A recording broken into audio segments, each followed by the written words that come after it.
fan optimist, cada cames al costat dorm una estona que bufa la mar.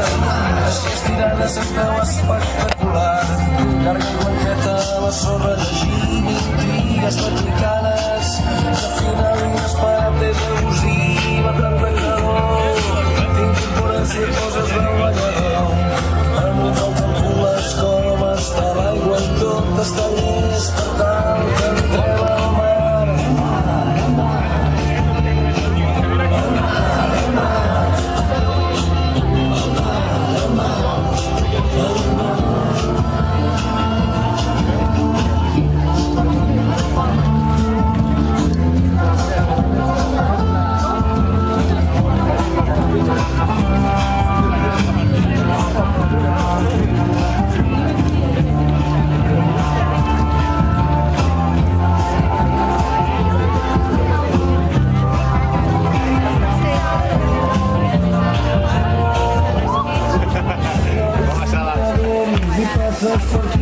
I si malgrat la feina trobem un matí no em perdonaria mai, no podria somriure, no despertem la moto i que no fessin camí molt lluny.